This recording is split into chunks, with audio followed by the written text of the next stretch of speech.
everyone? Yes. So I know some of our colleagues are still enjoying the tea. So hopefully we'll get started and they will join us in between. So first of all, I'm very privileged and honored to be the first speaker at higher education track. And I'm so happy to be in between the intellectual people, academia people, senior faculty members. So today I'm going to talk about a very, very important issue. I think in the morning session also, this thing has been highlighted, that quality teachers, it was more on school education, which was being discussed over there. So quality teachers, quality faculty members is a challenge for our country. And if we talk about higher education, the situation is no different. And there is an acute shortage of senior faculty, competent professors who can produce good doctors, good engineers, lawyers, and so on. So we'll try to find out some answers. It's a big challenge. All of us, we have to think about it and come out with some solutions. So before we talk about the solution, let's try to understand what is the scenario at present. Scenario in higher education. So some research have been done by various organizations, research agencies. So one of them, by British Council, it says that India will be needing almost 1,000 universities and 50,000 colleges for educating 500 million students in higher education by 2020, which is not very far, 5 years from now. If we see the figures in 1950, it was just 27 universities and some less than 600 colleges. So this is the largest transformation any country has attempted so far in higher education. So that is the kind of scale we are talking about. Now, if we see the last report from the government itself, it admits and recognizes that there is a close to 54% shortage in the faculty in higher education institutes across various streams, whether medical or engineering or law or whatsoever. There is another research done by APJ, Education Research Foundation. As per them, the number is 67%, which is very, very alarming.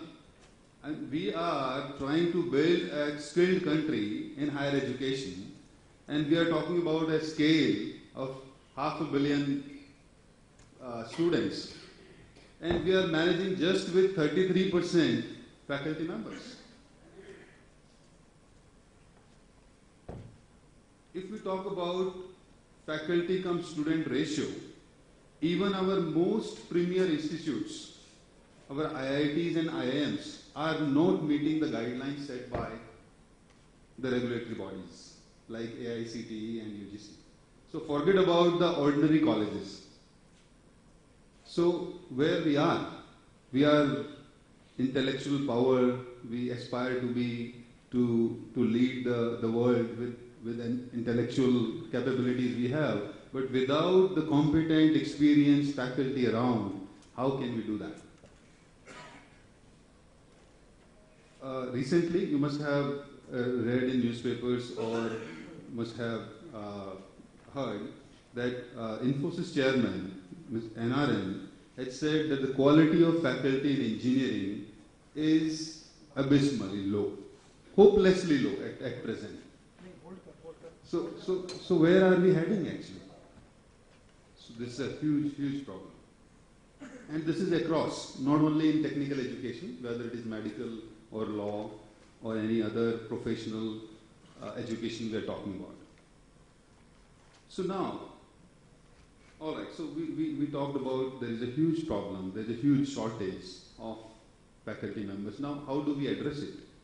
Because this is deteriorating the quality education It is also impacting the student enrollment. It is also impacting the quality of engineers or doctors we are producing. At the same time, there is another large population of aspirants who are working right now, working professionals. So that is those are the people who are different other than the students which we have discussed so far. So they have a problem. They cannot come to college or school every day because they are working professionals. So how we can address their requirement of aspiring higher education? How we can make them more competent? That is another issue. So these are the two major issues which we'll try to find out solutions in today's session.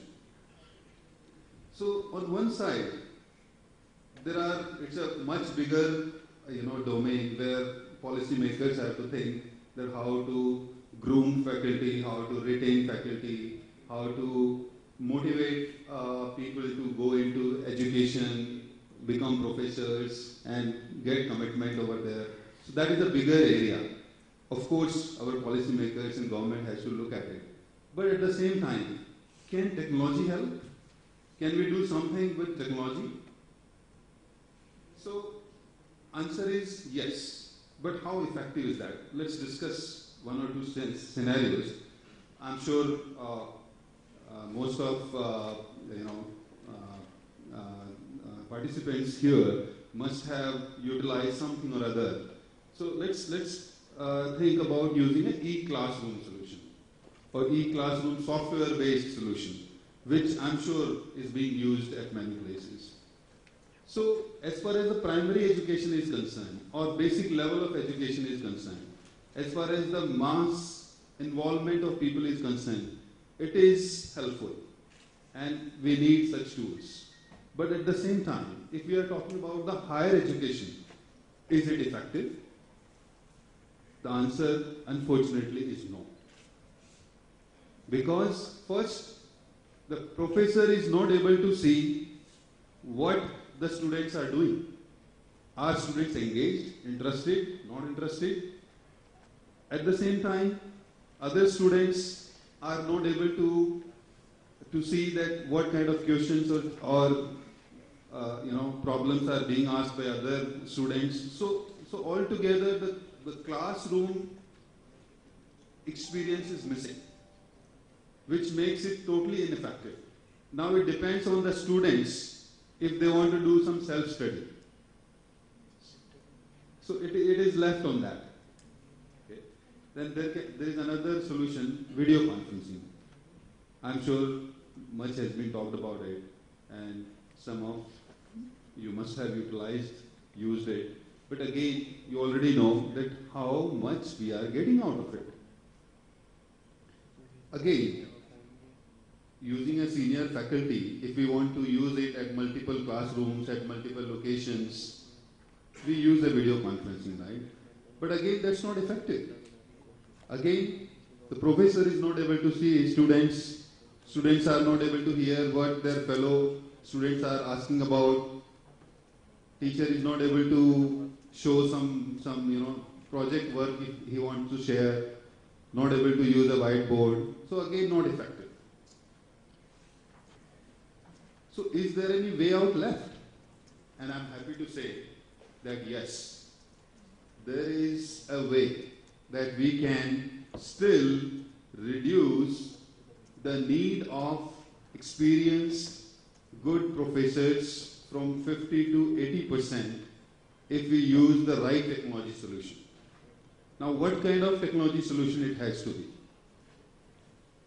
If our professor no longer has to conduct separate classes for different classrooms, if a professor can be in multiple classrooms at the same time in this fashion, if our professor is empowered that he can teach 2 to 5 classes simultaneously without compromising on the quality of the teaching, probably we can reduce the need of our faculty. Imagine if a senior faculty member can be there at one more location at the same time. That location or that classroom can be within the same campus if the student rollout is more, student enrollment is more, or there may be campuses which are in different locations. So the need is reduced by half if the professor can be at two locations, right? If our professor is empowered to explain using a whiteboard the way he will be using in the classroom. If his professor is empowered to zoom the whiteboard text for easy understanding for the local students sitting in the same classroom as well as in the far classroom. If the professor is empowered to share any documents, any research papers, even any objects he wants to showcase. So otherwise, in normal classroom, what a professor will do? He will maybe share the documents to everybody. But if the technology or if the solution can empower him to show it not only to the people who are sitting in the same classroom, but also who are sitting in the distant classrooms. If professor can make presentations using computer, without computer. So if we can enable and empower our professor to do all this, I'm sure we can help in reducing and addressing the need of shortage of good professors, experienced faculty across higher education. So using such a solution, it has been achieved, it has been proven that our best professor will be able to teach up to 300 students in different classrooms, and those classrooms can be in same campus or in different cities or different countries for that matter. So what we are doing is that we are empowering one professor to be present in 5 classes at a time, which is a very, very powerful thing. This is how it is going to look.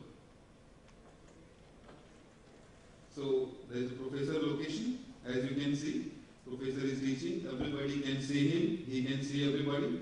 And then there are 4 different locations. For illustration purpose, there are different cities as well. Mumbai, Hyderabad, Bangalore, Chennai.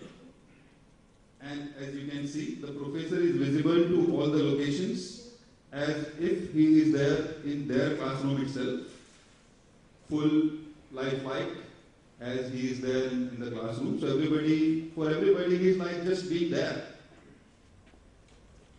And at the same time, professor can see all his students across locations, and he can ask questions and engage them. At the same time, students can ask questions.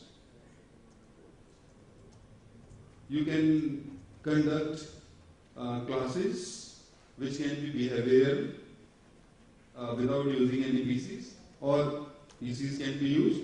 So it is just like being, in the normal classroom. At the same time, this solution also empowers to record each and every session, because many students will not be able to grab 100%, in the first class itself. They would like to refer it again. They would like to go through it again. So every session can be recorded, and in that recording, everything gets recorded. Whether some students have asked questions, if a whiteboard was used, if a presentation was made, if a document was shared, if the professor explained something. So everything gets recorded in the same synced manner. So that recording is available on demand, and a virtual university can be created where all these lectures can be stored, and students can on demand at their leisure can access to these recordings and learn again and again as many times as they want. A very uniquely built lecture is available where all the resources are available to the professor.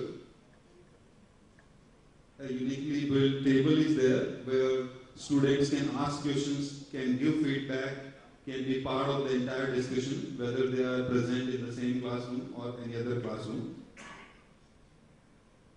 And likewise. So let me quickly share. I know my time is over, so I will not take any more time. This last, I think, 60 seconds, that we represent a company called Business Octane, and we have specialized, innovated this kind of a solution, which we have got a patent for, and nothing like this has been created so far, not only in India, but anywhere in the world, and we are proud that this solution is available now to our higher education fraternity, and some of the organizations are already getting benefit out of it, and will be more than happy to extend this and help nation in meeting the acute shortage of competent higher education faculty. Thank you so much.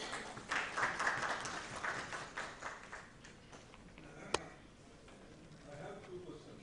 Can I ask you? Can you hear? Yes, please. If I can request the moderator to Actually, we have 11 speakers and lunch after that. Sir, I'll come and. Why don't you have an interaction here? What I say is, Narayana has this statement that the quality of teachers is abysmally low.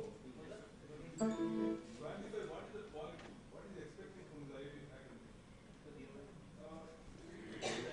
Sir, you are putting me in a tight spot because I'm not qualified enough to further postmortem what NRN said. But in my, understanding, what he was trying to say is that when engineers come for asking, he was giving as an example, when engineers come for asking, a job in Infosys, if less than 5% out of them have been the people who have been faculty in various engineering colleges.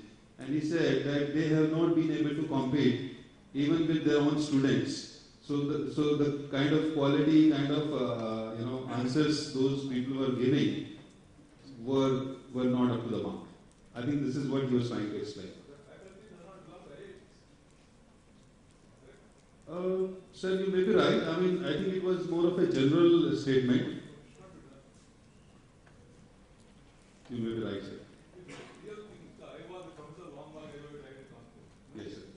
About 30 years ago. Quality of students coming for post-graduate is decreasing. And the effect of that one is reflecting on the research activities. Yes. Professor is saying, his caliber is saying, but the person who is using for the research output, that will deteriorate. Yes, So sir. perhaps question the ability of the teacher. Yeah, actually, sir, what you are saying is absolutely right. But at the same time, I think you will agree that even the kind of professors at your time used to be there, and now the kind of need, the quantity which is needed, the scale which is needed, those kind of professors are not enough. So even the less experienced professors are, recourse. Very strict, and the problem is number is less. So they are more loaded. Yes. The faculty to student ratio is very low actually.